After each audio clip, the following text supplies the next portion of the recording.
Here we go.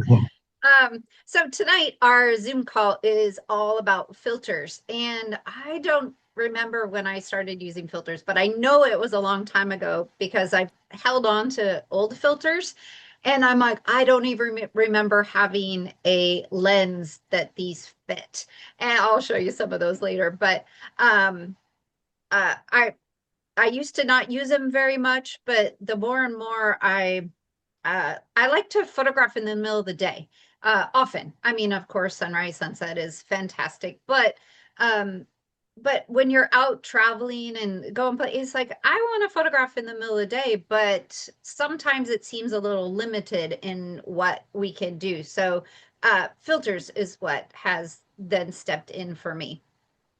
This is me. My motto is live life with strength, love, and adventure. And most of you have probably seen my tattooed on my arm. And I was born and raised here in Washington State, and John and I live on our boat, Our Dance.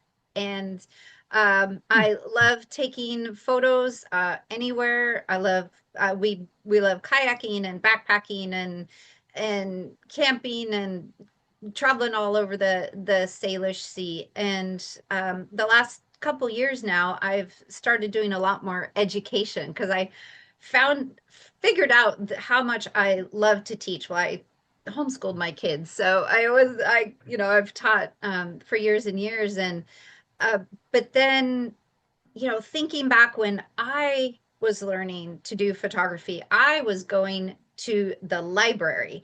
And because we didn't have computers and, YouTube and all that to learn from. So I would just go to the library and come home with just piles and piles of books. And I would just go through all of them and learn everything I could about photography.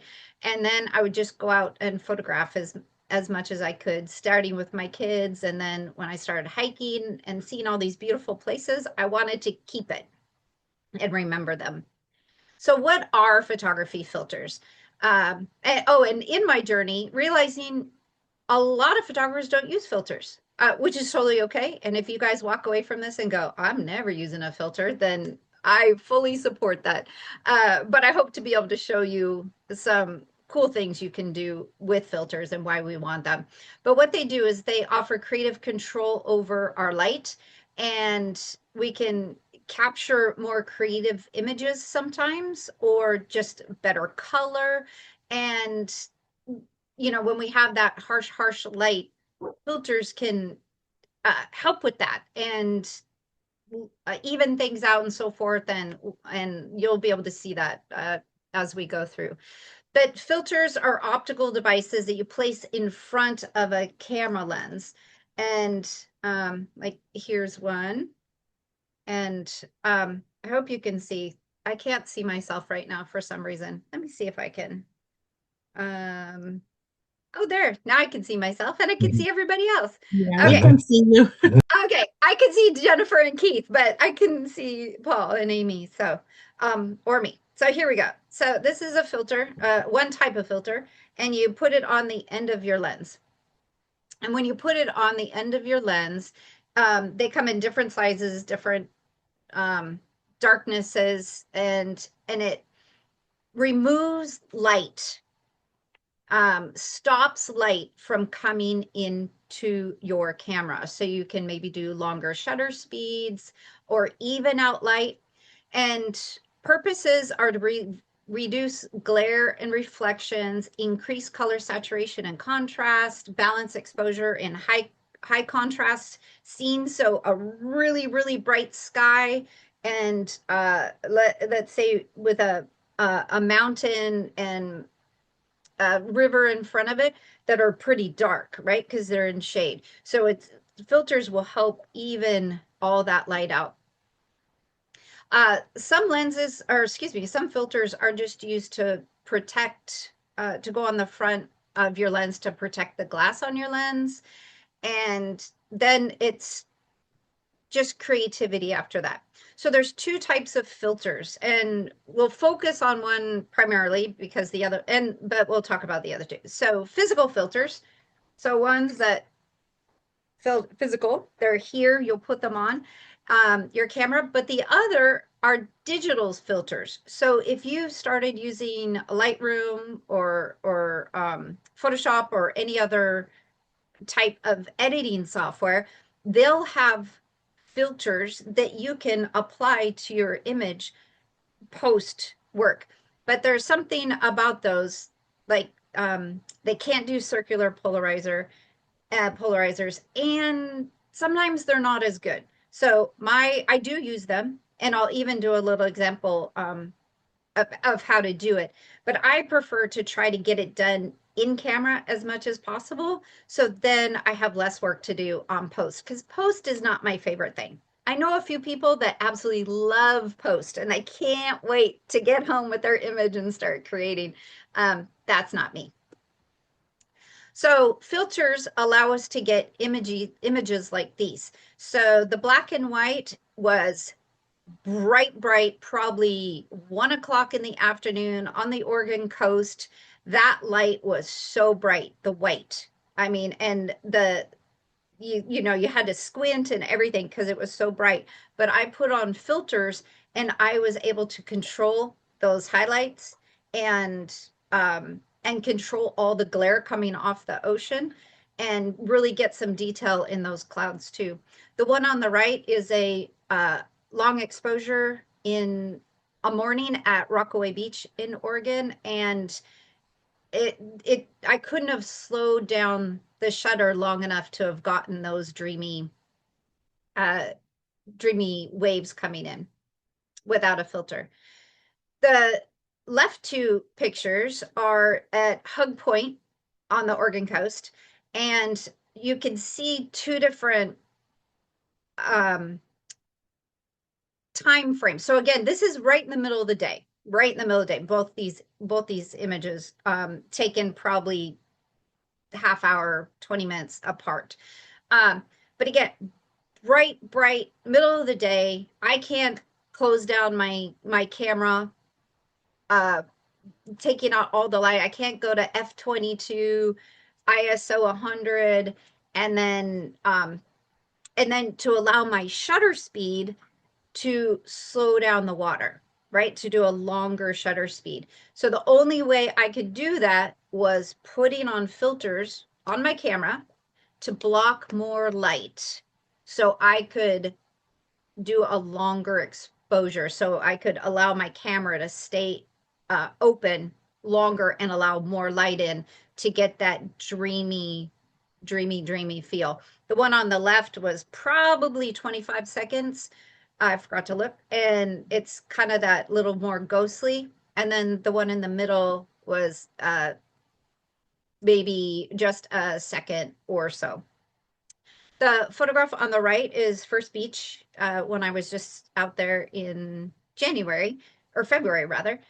No, January. And see how the ghostly image, that again, I think it was 12 o'clock. The sun is high and just blaring down. And there was no way I was going to be able to get that ghostly feel, which I love doing when I'm on the with water and on the ocean. And so the only way I could get that photograph was to use my filters. So there's a couple different filter systems that you get to choose from if you decide to go into this world. There's some that are magnetic, and I don't have them. I just don't have that system, but there's a ring that you'll put on your let me do this. Not the right side, but you have your lens. You'll have the appropriate size ring that you'll screw on to the front. So pretend that there's still there. And then your filters are magnetic, and you just go whoop, and it stays. Now it's in there. And then you can even add another and stack them up if you need to. So that's a fairly new fairly new system, which I think is pretty cool. There are a few downsizes to it, but it's super easy and you can do things really fast. The next type are the screw-on filters, which I'll come back. So like this, I don't have them for this lens, sorry, forgive me. But you screw, um, actually grab one. It just screws on around the end of your lens. And those you can usually even stack a couple together too. And I don't want to get too far ahead. Then the other option is a filter system. And this is just what I've decided to do for me. And my filter system looks like this. So it's sitting on my camera, and I gotta set it down to take it off so I don't, I'm just gonna loosen and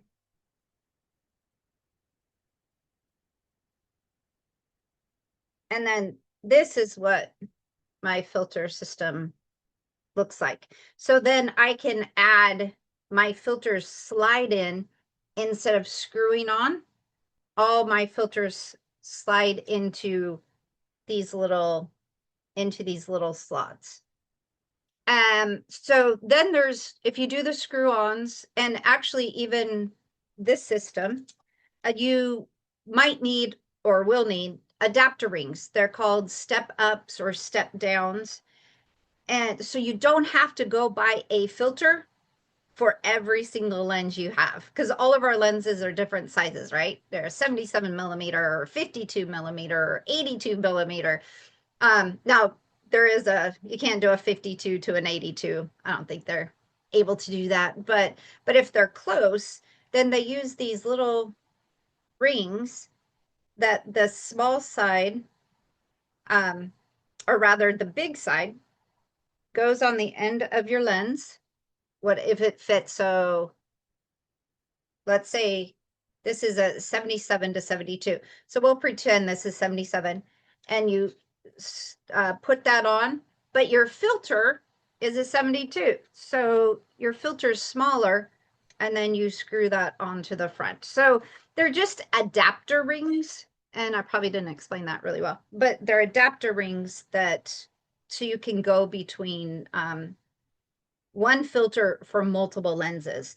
And even my system here, I have adapter rings. So here's this is the adapter ring that is for my 77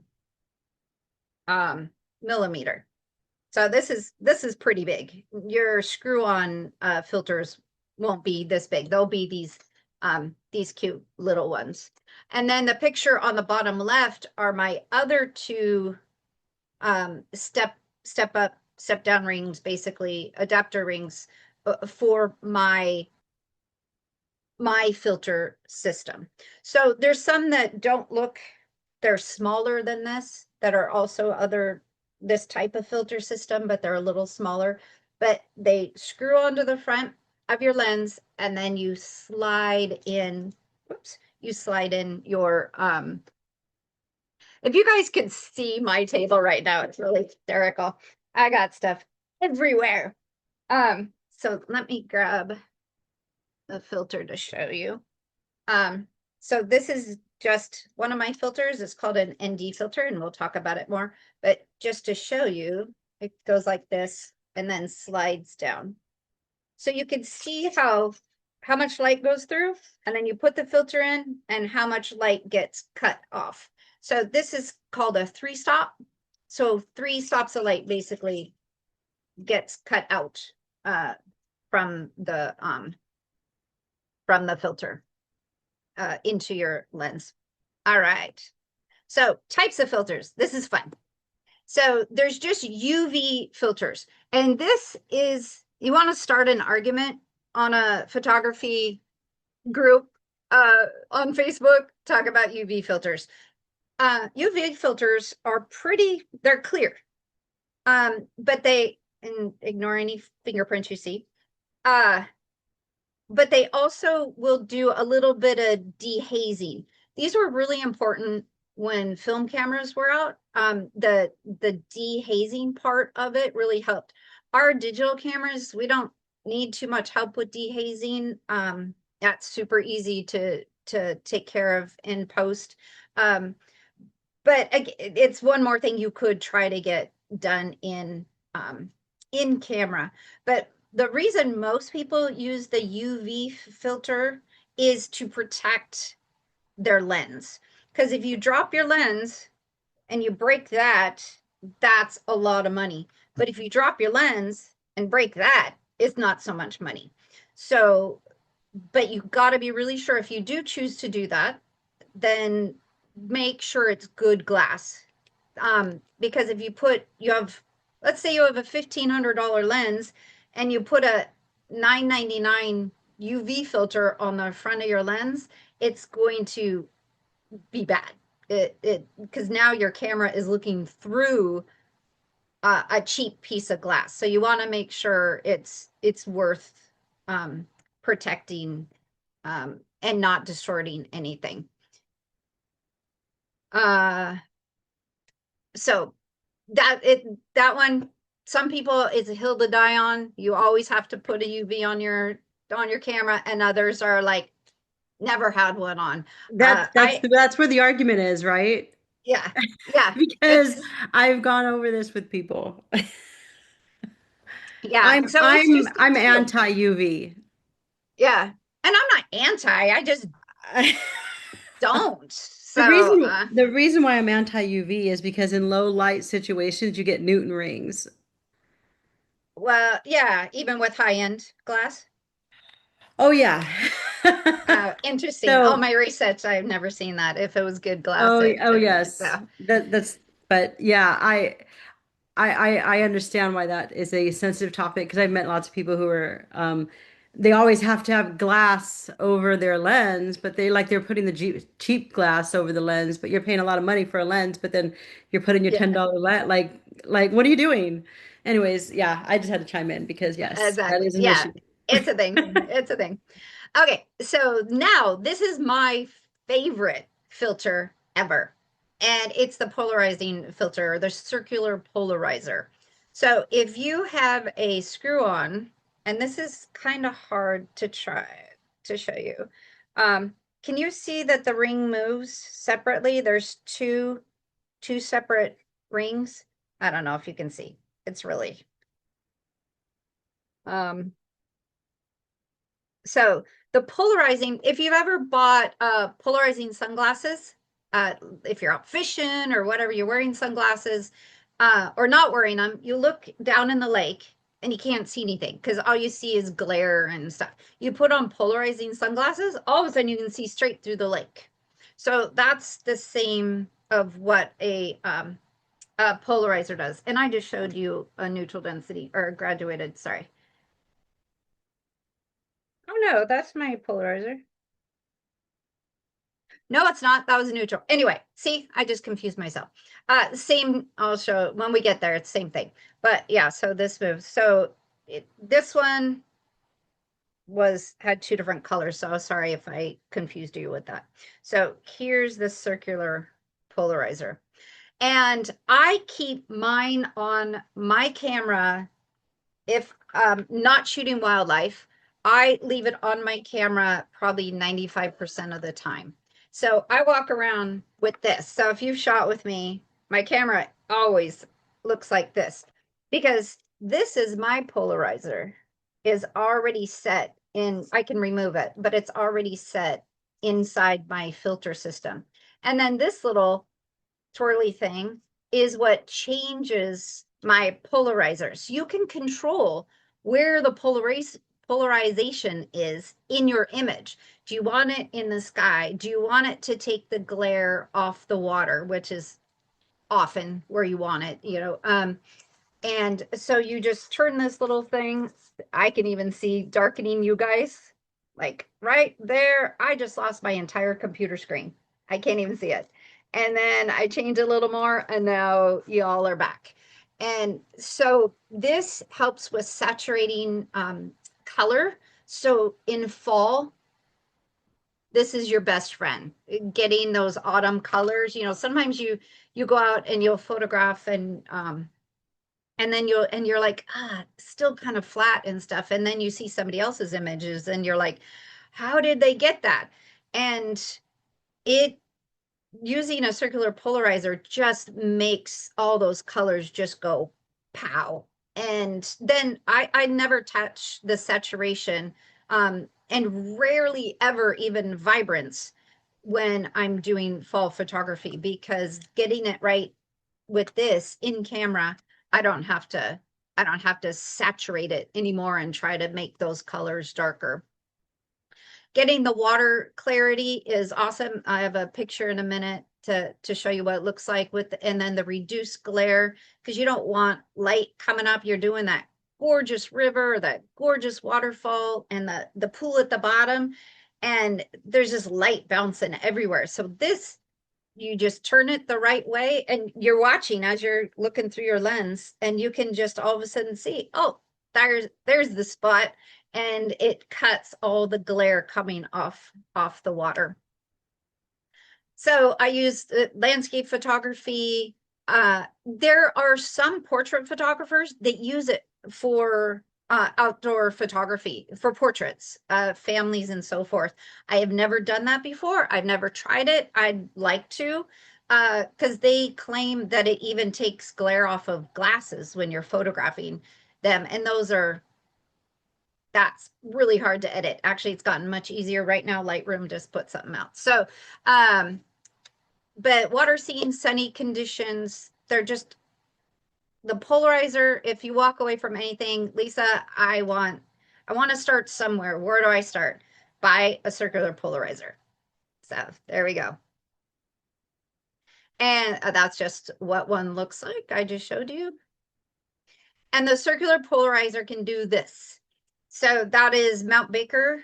Amy was there that evening. She got in just after I took that photo when we were photographing the Aurora Borealis and over in Squim. And that was sunset. And without my circular polarizer, I would have lost the reflection of the alpenglow in the water from Baker. And then without the circular polarizer, the that reflective um, clouds would have been a lot more dull than what my polarizer picked up. And then there in the fall colors, it really makes the fall colors just explode. And if you can see down, you can even see the rocks down in the water. So the next is the neutral density filters, and they help with doing long exposures. You could, from doing 1 second exposures to 30-minute exposures, because you can just stack in the middle of the day. You can just stack up the neutral densities. And so, oh, I just showed you. So this is for my system, the neutral density. And this is the 3-stop. And I guess I can show you what I'm reaching in. So this is my little bag, which is super important to take care of everything. I'll pull out one more. This is my 10-stop. And most often, if somebody then go, what would be my next creative filter?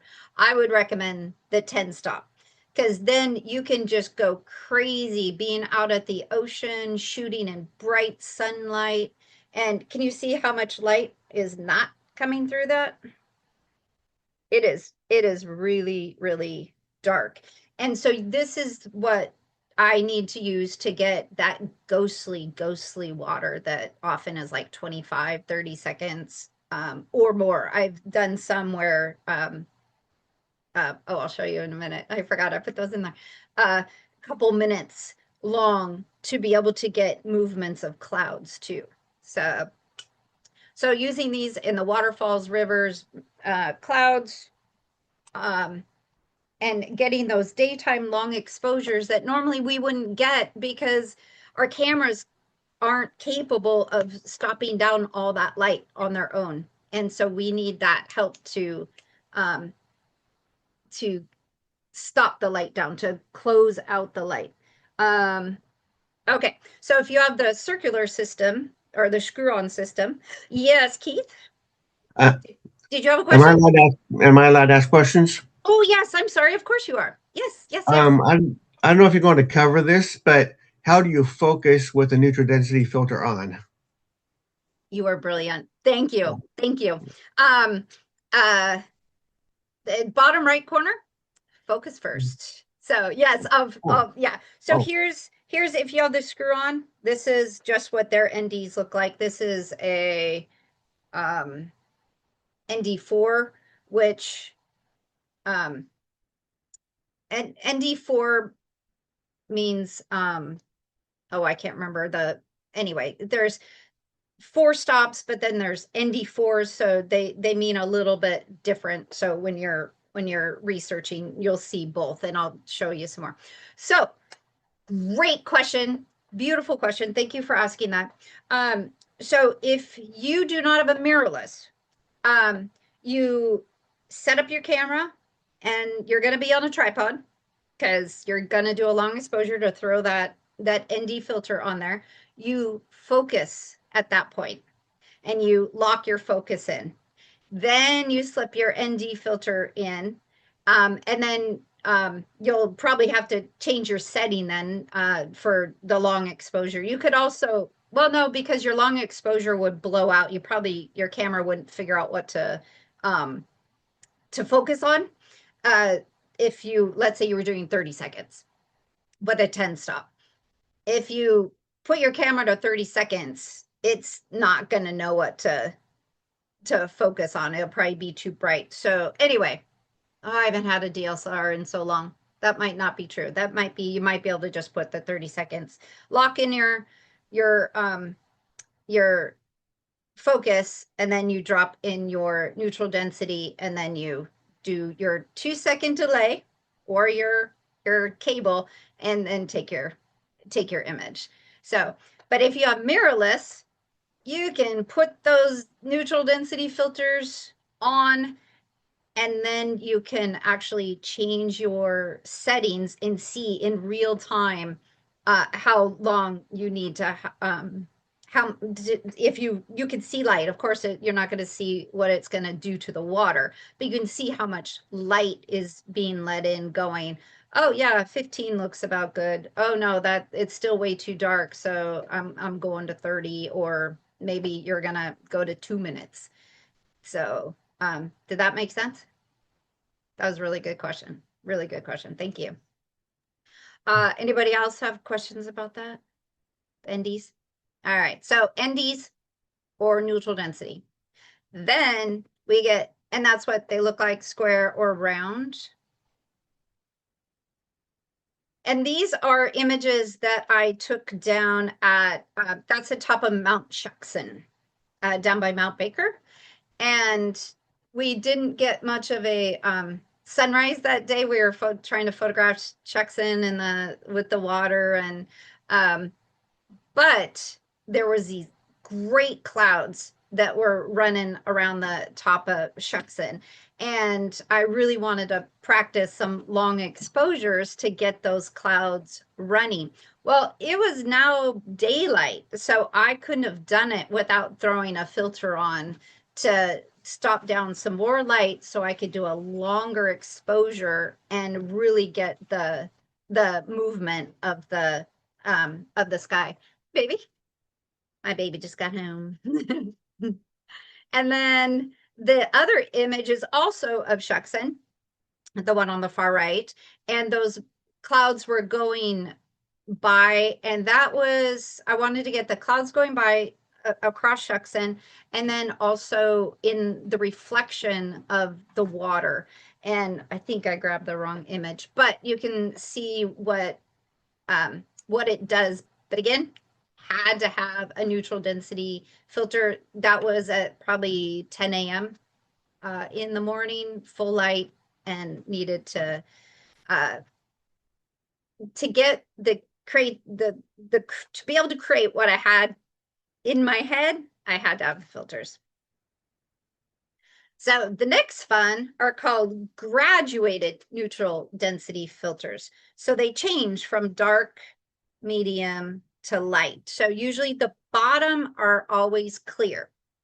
And so this is what I accidentally showed you earlier. And you see how the top is dark? There we go. And the bottom's clear. So this is the type of neutral density that you'd use with a screw on. The one problem with this, can you guess what might be an issue? Is when you're setting up the composition, you've got to have that line at the horizon, right? Or in your specific place.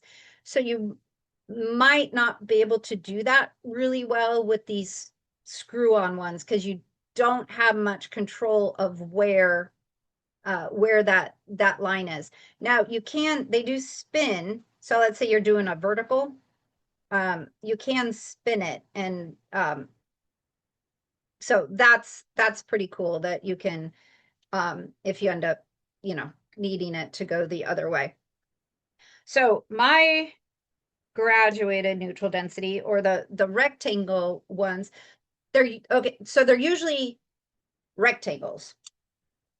And I was, oh, here's my piece of paper. So see how sorry about the reflection of the computer.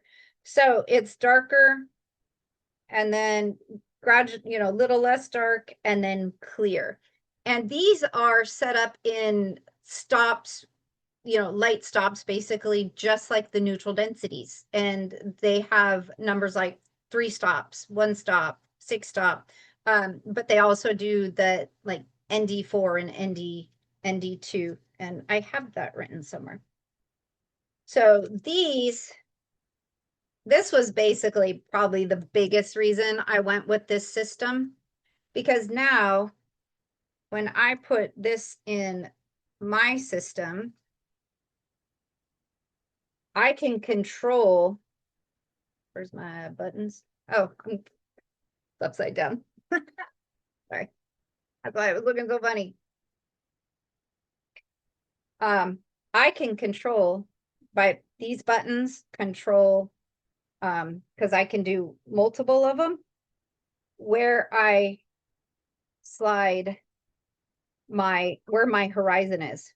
So if my horizon's not in the middle, like that one, I can make this go wherever I want. And I don't know if let me get the darker one, might be easier to see.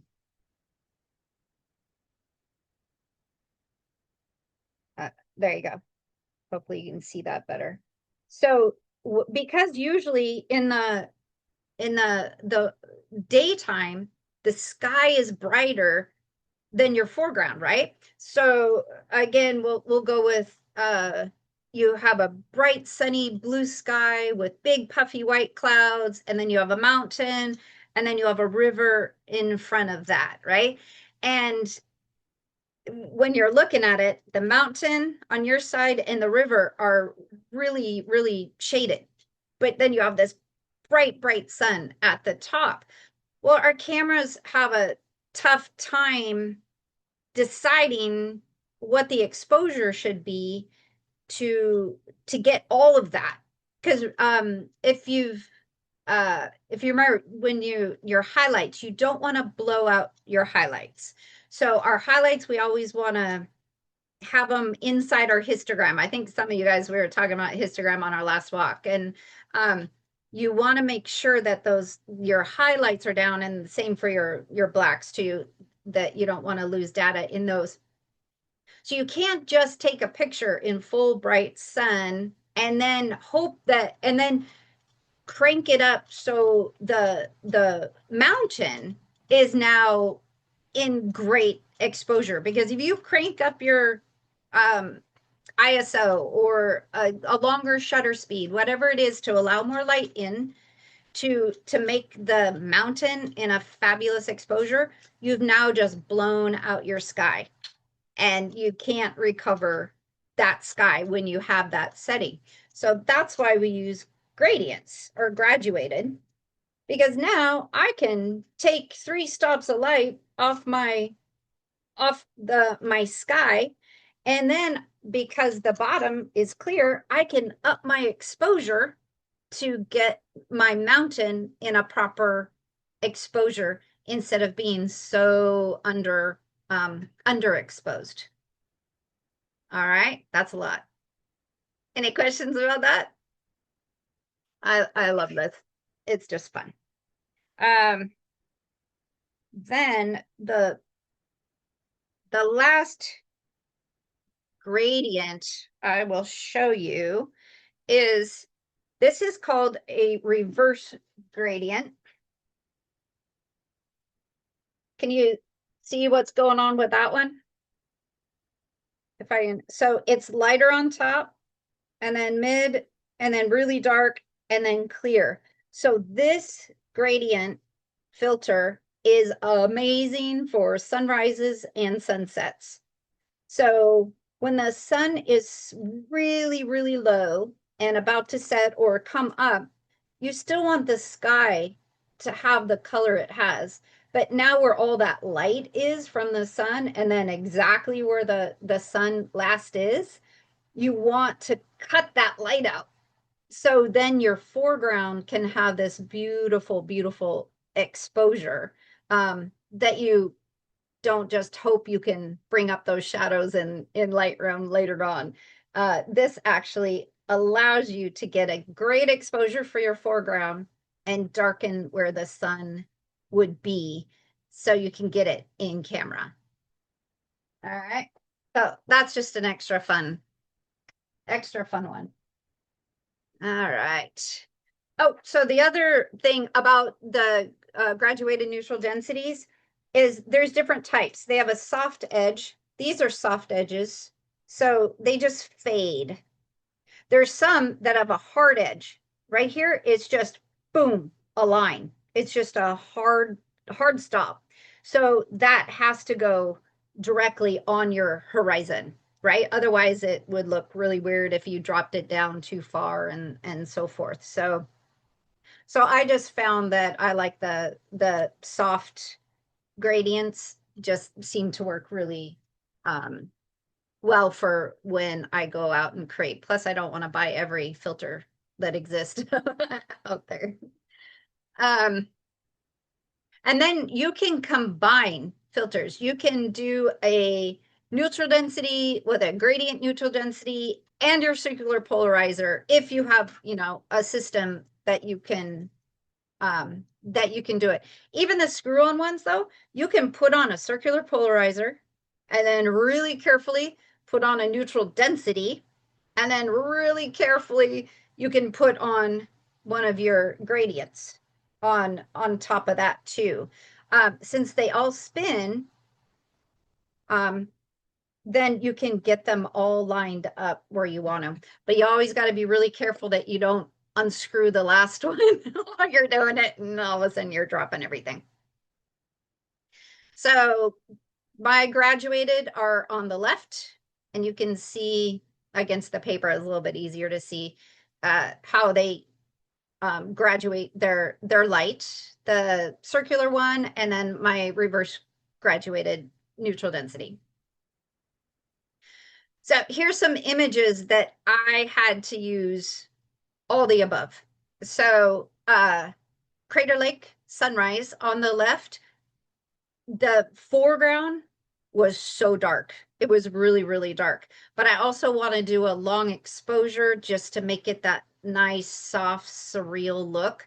So I had a neutral density. I think I only had like my 3 on. It was pretty low. But then I had to put my graduated with that to because the sky had just gotten so bright, but you could not see the foreground. It was still so much in shadow. And then since I always have my polarizer on, my polarizer was already on to help capture that beautiful golden color too. So that was, I had all 3. Mount Rainier, last fall, that I did not have my neutral density. I didn't have a flat neutral density on, but I did have my graduated neutral density because the foreground was all in shadow. And then top of the Alpenglow, the sunrise coming onto Mount Rainier, just got so bright. And so my camera can't read the bright and then allow me to expose for the foreground. So I put on my graduated neutral density to darken right over Mount Rainier where it was dark. And then I had the clear rest of the gradient down for all the foreground. And then again, have my circular polarizer on there to help pull out those gorgeous colors. Uh, Palouse Falls on the right, that one I did, it was right in the middle of the day. It just happened that was the only time I could be there, and had my circular polarizer on to make sure the water and the glare, check that. Then I put on a neutral density, so a solid neutral density, because I really wanted to do a long exposure, and it's right in the middle of the day. And then the sky was bright, and then it was all the foreground down there in the down by the waterfall was all in shadow. And so I had to use the gradient, the neutral density, to run across the top of the sky to darken that so I could keep my shutter open long enough to make the silky water. Any questions on that? Everybody's so quiet. Okay. So this is more just creativity and fun. I've never used one, I will tell you, but I'll tell you about them. So there's color filters out there. You can just go get a yellow one or an orange one or a green one, and they're blue one used for different things. One you could put on um, an orange one to kind of warm up your image. I'd never seen it before. Um, uh, a filter that was for sunrise, and it had all these oranges and yellows in it. So you just pop that in, and maybe you have kind of a boring sunrise that day. You pop in that filter, and it adds all these gorgeous colors. I don't know how good it's going to be because that's a lot of addition of color, um, but maybe you want to cool down what you're seeing out there. So this is all about being artistic and creative. And there's ones uh that are used when you do black and white. And so if you drop in a blue, I believe how it works is it takes away the blue in the image or something like that. I can't remember which way but it's the opposite of what you think it would do.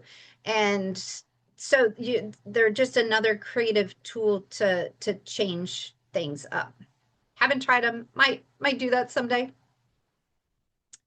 But being subtle is key, not, doing a in your face, this is now pink, kind of thing. Unless that's what you're going for, then be creative. I'm all about that. Understanding color theory, just another creative thing you can do going, you get this idea for this image, and you bring in some of your learning that you've learned in the past, and then you go out and try to create something fun. So then there's special effect filters, and I don't have any right now that fit any of my cameras, but or my lenses rather, but I used to have some, and I think I gave a few of them away. But the diffusion and soft focus is really quite sweet. It just has this dreamy softness to it when you take a photo with it on. And it's really quite beautiful. Some people have done it with portraits, and do you remember the old Hollywood, glamorous women portraits? They often had these diffusers on the front of their lenses when their photographs were being taken, because it just adds that dreamy, soft look. There's some called star filters, which I think are pretty fun. I do not know if you're gonna be able to see this. I thought I gave this away. I didn't know if I still had it. I don't know if you can see. So there's cross hatches all over in this filter. I don't think you can see it. Um, oh, Maybe dark behind would have been better. So there's all these little lines, and it's super fun because you put it on your lens and then you take a picture of street lights or take a picture of your Christmas tree and or twinkle lights, and it makes every light a little starburst or a little light burst. So just super cute, super fun, fun thing to do with kids too, or whatever you want to do. There's prism filters. I don't have one of those, but they add this really cool kaleidoscopic pattern when you photograph, so it does kind of this really cool abstract thing. Some people just take a prism and hold it in front of their lens just to get that really cool fun look. There's macro filters, and I honestly, you guys didn't even know I had a macro filter, which cracked me up as I went through this. By the way, if anyone has a 52 millimeter lens, I got a whole pile of filters for you to play with. They're cheap. I would never use them, but they're fun to practice with and play with. Uh, so here, actually, this one is a Sigma, so this one's actually good glass. So this is a macro. So you guys probably maybe you know, maybe didn't know. I didn't know forever that there's some lenses that you buy that are actually just for macro. And so if you love doing close-up flowers or those itty bitty frogs or anything that's super duper close up, those are macro lens. Well, sometimes those macro lenses are kind of expensive, and maybe you just don't want to buy another lens. You can buy filters that do that help your lens. What you can probably see. Does it look like? Look at how big I am. That's funny. Sorry, I'm amusing myself. So you can put this on the front of your lens and turn your regular lens into a macro lens. Now they're not great. Sometimes they won't be tack sharp, and so there's always, you know, yeah, there's always sometimes you have to settle for something. You might like a luck out, but just don't go spending a ton of money on things until you know for sure it's going to be worth it. Diffusion mist filters, I believe I was listening to a podcast about a guy doing astro, and he uses sometimes this diffusion mist filters, which kind of does this hazy glow around the stars. um and there's another one too that can help keep the stars pinpointy kind of sharp. So that's the last thing, the astrophotography filters. There's when I was doing my research, I'm like, I had no idea there were so many different types of filters that you can do. Infrared filters are pretty cool. Another super creative thing. You throw those on and you see things that we don't see they with our naked eye. And I don't know if you ever seen it, but all of us, somebody's taken a picture with an infrared filter, like bright daylight, and all the green plants are white, right? But you have cool, this, you can see sky and you can see all the detail, but it totally changes up uh the the colors in the image.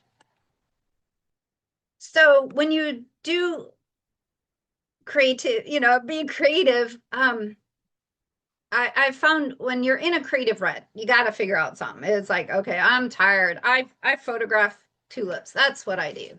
Or I photograph birds. That's what I do. Well, you might get bored after a while, right?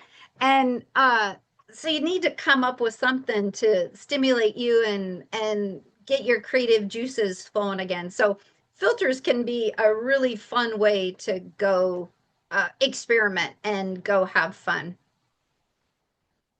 So I'm hoping I can do this really well. Hey, my guy's home, so if I mess up, we can do it. So digital, I told you at the beginning, there's real, physical filters, and then there's post-processing digital filters.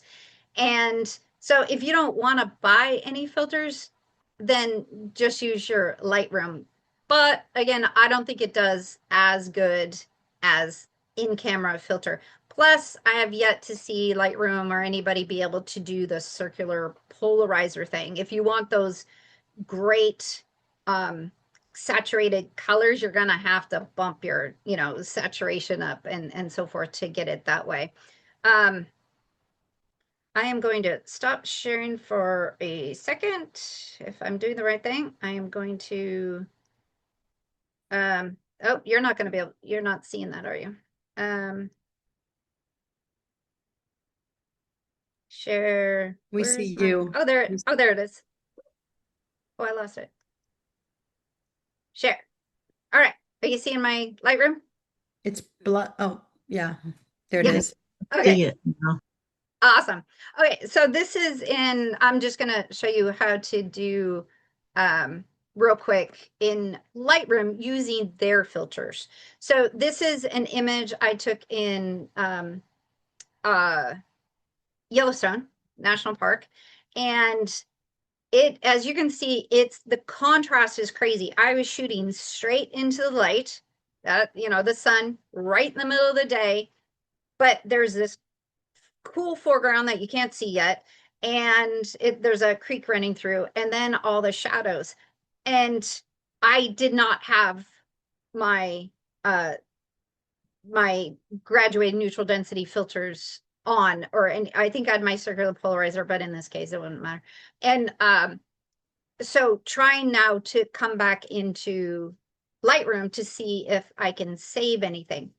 So because this is, I'll show you what this is, what the exposure looked like, because my camera was reading that light, right? The sun. And it was going to, if I did it I could have done a tiny bit longer, but if you see my histogram over the side, do you see how it's barely clipping over here? So my camera's like, nah, you can't go any further. And I'm like, I want to go further. So thankfully Lightroom is pretty awesome. So I'm gonna bring some of these, that's the exposure, and then just bring up the shadows a little bit. Um, but well, a lot of it. Did you guys see how much I brought up those shadows? Pretty, but it's not, I really want to be able to see the creek down here. So I'm going to come up here to the masking tool. So it's this little circle up here, and I'm going to click on it. And again, I'm not going to do too much. These are just a couple I'll hit. There's a linear gradient. So remember our graduated neutral density, that's their linear gradient. And then a radial is just a circle that goes this way. But the linear is linear. So I want the creek to show up a little bit more. So I'm going to click on the linear gradient. And then I come over here, and y'all see my X. I'm going to just put it down here, and I'm going to hold I use a mouse, hold the left click down, and I'm going to drag up. So do you guys see what's going on? Where's my,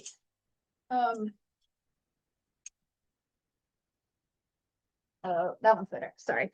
Yeah, So I use this all the time. It's great. yeah. So if I hold it this way, right? Do you see the dark, how much darker it's on the bottom, and then lighter until it's clear? So that's what Lightroom's doing for me here. So then I'm going to come over and go, I couldn't lift the shadows anymore earlier. Well, I'm going to try lifting the shadows this way. And then I can lift up the shadows some more. I can now even add some exposure, a little more light. Too much. But do you see how it's only lighting the bottom? It's not lighting up my sky. It's just, and I'm going to totally overdo it just to make a point through there. So, so that's one, again, looks bad, just trying to make a point. So, and I'm going to show you the other one. So we'll come back to the masking tool. Oh, sorry. And do create a new mask. And now we're going to find the radial gradient, which is round. And the sun looks a little weird the way it is. So I'm going to hold it right over that. And I'm with my left clicker down, and I'm just going to pull like that. Because I don't want the sun to be this pinpoint. I want it to be a little more glowy. So now so with the red, nothing else is going to be touched in my image, only where there's red. And you can control, where's this button? You can control how much, how little through there. And there's a lot more to do, but this is just the point. So I'm going to show you, I'm just going to up the contrast, which is add a whole bunch of light. Right? Bad, bad, bad. So we don't like that. But I don't want pinpoint. So I'm going to add a little bit. And then with the highlights, because that's where, yeah, again, I want that glowy, just hanging out look. So do maybe that. And then maybe I hit white a little bit. And one of my favorite things to do that I learned from another photographer who's amazing at editing, I am not, come down and then take down the clarity. And do you see how it just made it super glowy? Let me close that up. So those are two digital filters, since we're just talking about filters, that you can use in post. But if you, I don't have any color in this one, but adding, let's say there was color, the only way to get that really yummy color from a circular polarizer is by bumping up your vibrance or your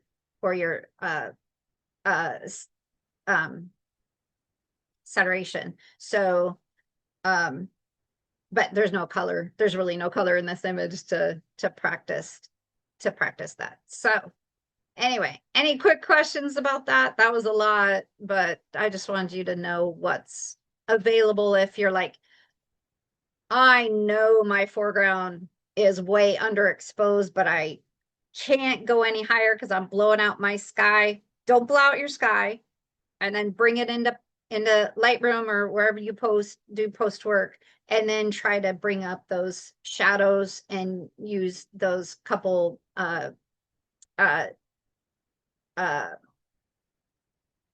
my goodness, just lost the word. The filters for those. So, all right, let's drop that out. Okay, so are you guys seeing the post-processing power? Yeah, or are you still seeing my Lightroom? Are we seeing words? No. You see the Lightroom still. You still see Lightroom. Okay, let Right. me, all right. There we go. We see you now. All right, let's go back in. Oh, there we go. That's you guys. And oh man, I thought it would go right back to where it was. There we go. All right, tell me now you're seeing versatile applications and popular software. Yes. Okay. All right, I'm getting pretty good at this. So this is just kind of what we went through and what software can do for you. And I am not gonna overwhelm you with all of that. But there, mobile apps can do stuff, Lightroom, Capture One, and so forth. But there are, like I just totally just said to you, the physical filters has their strength. You're getting it in camera, getting it pretty right, and then it saves you on the back end. But digital filters can you as I say, they're non-destructive editing.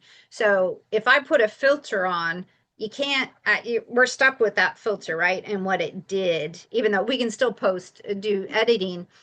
But with using digital filters, you will never change the original image. All right, we're doing all right. And so roadmap again, I'm gonna go, if you decide you want to go down this this rabbit hole, which can get scary. No, it's good. And buy that circular polarizer. If you're a UV person and you decide UV is good for you, get that UV. And but the circular polarizer to me is the best. If you're a landscape photographer, it's a great thing to have. It's no good if you're shooting birds, just so you know, because it removes so many stops of lights. A light, then you go to shoot birds and it's a mess. So yeah, it's too hard to compensate for that. So just for landscape.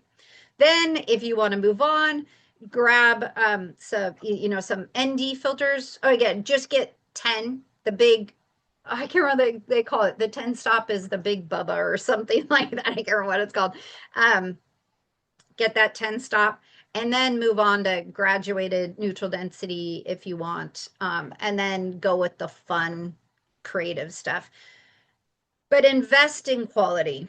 You, in this case, you actually do need to pay a little. You don't have to buy the top end. I mean, because those can run you crazy. And that's buying one at a time isn't so bad. But have an idea of what system you want to use. So are you going to go with a system like this, or are you going to do the screw-on system or the magnetic system? Because figure it out what's best for you. And then, because if you're only adding one piece and then adding another one later, you don't want to like get 3 or 4 pieces and go, oh man, I should have got the other one. Because then it just becomes a waste of money. Uh, oh, another thing, if you're doing the screw-on type, or even a system like this, you got to know and you got to know what size lens you have. So this Nikon is a 70, 77, 77 millimeter lens. So that means this opening is 77 millimeters. So know that when you you purchase your stuff, and if you have to get rings, or if you just buy one filter, one ND filter, or one circular polarizer, then know which lens you want it to fit. And then this is my um, landscape lens, and this one is, I think it's 82. Yeah, it's 82. It's written somewhere around here. So plan accordingly. Know what your gear is before you go and spend a bunch of money. But if you hear B&W, you hear Hoya, Lee, Koken, Haida, Nisi, those are all really great brands. We already talked about that. Good quality coatings. Coatings on and this will help as you're looking. The different companies put different types of coating on for how they deal with fingerprints and oil and residue, and so make sure it's good quality. Also, sometimes they're glass and sometimes they're a resin, and resin is much more inexpensive, but they're really easy to scratch. So you got to figure out, do you want to just try it out and pay for something less expensive, see how you like it, but know that it's probably going to be damaged pretty quickly. So those are different things to think about as you're buying. Great tool though is this little puppy. So I have gotten my polarizer, circular polarizer, stuck on the end of my lens. I don't know how many times, my old lens. And because it goes the other way because it spins, right? So you get so confused. So this puppy is so cool. Oops. Can you see the ridges inside of it? Sort of. Whoa. Anyway, you put it around the teeth, and this one's too big. You put it around the teeth of the spinny bits, and then you're able to take it off your lens. And believe me, this will be necessary, a necessary tool to help you not be frustrated constantly. So just go have fun, stack them, do research, come up with a project going, I really want to do that. Even if it's just, I've always wanted to make silky water, or I've always wanted to make ghost like water out at the ocean, and then figure out what you need to accomplish that. And you can develop your own style by your creativity with what you use, what filters you use. And it's just to have fun and do some cool stuff. Here's a few more real world examples, my filters in action. That is the tip of Mount Rainier when I was backpacking down there last August. And I was down at this little lake, and the lake, it was early morning, and the lake was just in shadow. And the sun had just come up, and my camera would not exposed properly to be able to see the reflection and those trees with the bright white, right? There's just the snow on Mount Rainier was just, if you guys have blinkies on your phones, or I mean on your cameras, that tells you the highlights are too bright, and they just yell at you. They do this. And my blinkies were just going off and I kept trying to change my settings. I was being lazy, could not get a good exposure. And I'm like, just put on the graduated neutral density filter, Lisa. Just put it on. So I finally grabbed it out of my bag, slipped it in, and had it cut off.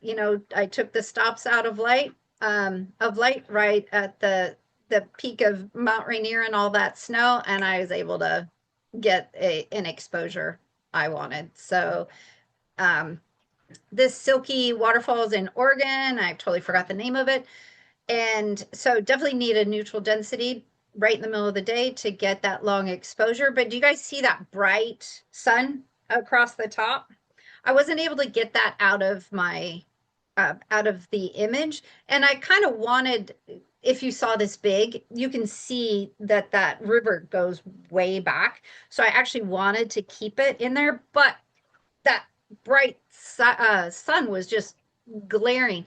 So I used my circular polarizer, my neutral density, which was probably my 3, I think it was, maybe the 6, but 3 or 6. And then I had to put on the graduated neutral density to get the dark part across that bright sun that was across it. So I could now take a long exposure, get that silky water, and not blow out the highlights of the sun in the back.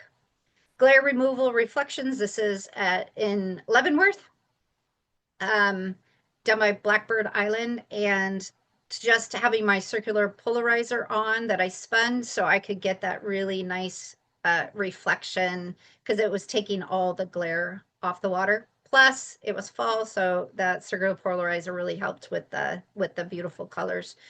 High contrast sunset. That sun was right. It's bright. It's looking at you. It's right there. This is Oregon coast. And so I had to throw on that graduated neutral density to block off some of that light so I could still see a little bit of the foreground. Now I did choose to have it a little more silhouette-y, but that bright light, I would have had to close down everything to not blow out that sun. So they're just fun, pretty much. Helps you grow as a photographer, kind of, makes you get out of your comfort zone and go do new stuff. And we're always learning. I'm learning constantly, and so, and then having as an artistic expression of your work. So this is me. This is all my stuff. Thank you for being here.